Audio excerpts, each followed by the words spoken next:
Hello again. This is Karen Smith from Radio Free South Africa, brought to you every week courtesy of the Gatehouse show.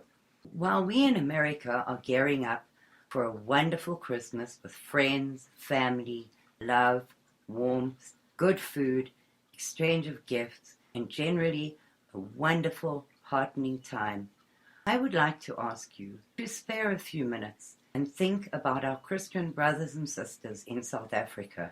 Crime levels in South Africa, already the third highest in the world, increased by as much as 50% in December and January, and that means a whole lot more families destroyed and heartbroken by the death, mutilation, and terrible rapes of their friends and families. Not only that, I would like you to stop a minute and give a minute of silence and remembrance for the 200 people, white people, already murdered this year in South Africa. Their murders are not drive-by shootings.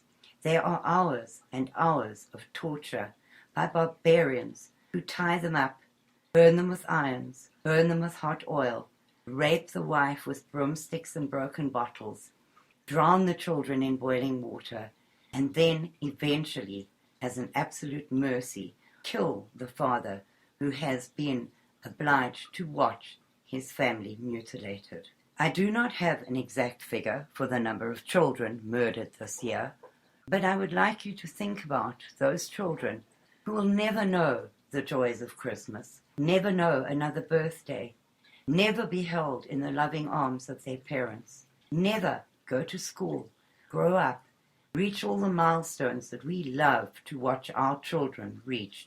We celebrate and love and share every achievement of our children.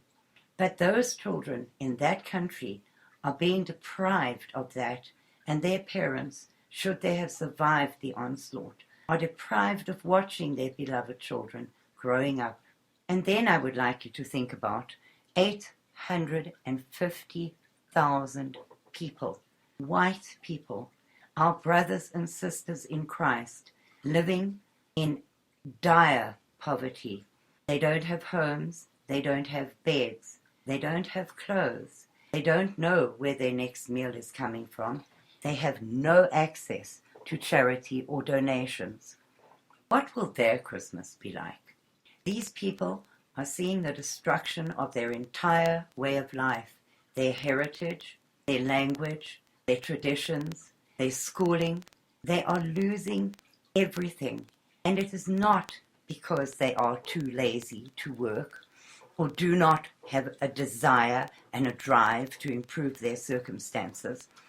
They have been deprived of access to the job market by 117 race-based laws made by the majority of 50 million people and directed at the minority of approximately 4 million whites. These people love their children. They love their parents. They love their elderly. They want the best for their families, as we do. And yet, by law, they cannot provide this. I would like you, who are within range of my voice, to please spare a minute and think about how privileged we are to be spending this wonderful season of rejoicing with our families, friends, loved ones, when our brothers and sisters are in such dire circumstances. I had the privilege of helping the Sister Thunder radio show raise money, and we have been able to provide a Christmas meal for 170 people in one camp and 100 people in another camp in South Africa. But that, my friends, is a drop in the ocean. My heart bleeds that we could not do more. In our comfort zones, where we could give $10 to help these people, that $10 would provide a family with a meal and school supplies for the next year for these poor children. But we don't want to do that.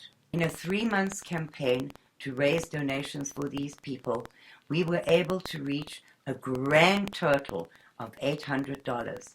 Now, this is made in huge entire difference to the 270 people we have been able to assist. But surely, America, surely, my expat South Africans, we are better than that. Jesus commanded us to love one another as he has loved us, and by that all men will know that we are his disciples. How can we call ourselves disciples of Jesus when we cannot give up one cup of coffee or one fast food meal to help the hundreds of thousands of people in South Africa that are literally starving to death? At the same time, I would like to commend and thank from my heart Sunette Bridges, who saved 100 families from being transplanted onto a rubbish tip. She put up tents for them as a temporary residence until the houses are built, which we hope to have done by early next year. I want to thank my friend Lee, who took them 8 tons donations of food, furniture, clothing. I would like to mention Delia Nordia from Mekadesh Farm Ministries, who provided shoe boxes of school supplies, gifts, and a Christmas party for 170 children in a squatter camp. But people, it is not enough for us to help a few hundred people when 800,000 people need our help. I hope you feel ashamed, because I do. I am heartbroken that we started a campaign 3 months ago and we could not soften the hearts of the people close to us, people that we know personally and love, and yet they were not prepared to give. And finally, I would like to mention a thing that is very close to my heart. 3 incredible activists in South Africa who actually do so much for our brothers and sisters there, are being taken to court this month for hate speech against Black Africans. Their crime, apparently, is calling the murderers of our people barbarians, and for allowing hate speech and racist speech on their web pages against the murderers. While our president in South Africa sings his favorite song, "Bring Me My Machine Gun and We Will Kill the Whites," and our upcoming president in training, Julius Malema, sings "Kill the Boer," they were taken to court for it. They were told that it was hate speech. They were told that they may not do it anymore, but they continue, and there is absolutely nothing done about it. While these 3 wonderful people, Sunette Bridges, Steve Hofmeyer, and Dan Root, who speak out and work hard every day to bring some relief to our Christian brothers and sisters in South Africa, are being taken to 2 courts for spreading the truth about what is happening there. They need our support. There's not much we can do for them, but they really do need to know that we support them in this time of trial for them, and we do not want their voices silenced. Finally, I would like to thank all the radio show hosts who have given me a platform this year to spread the word about South Africa.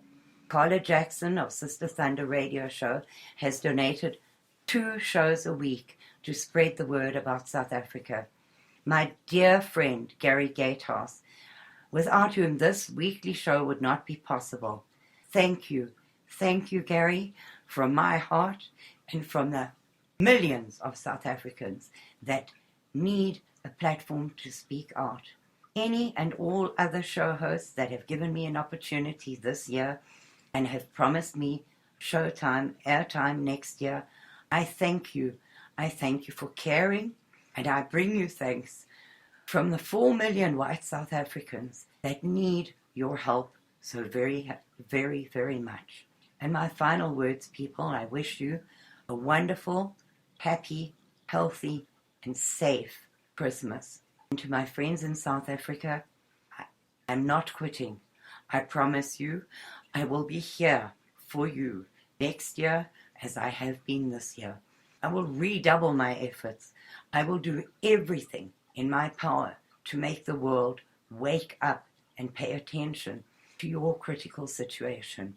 And with that, I will speak to you next week, and I hope I have better news.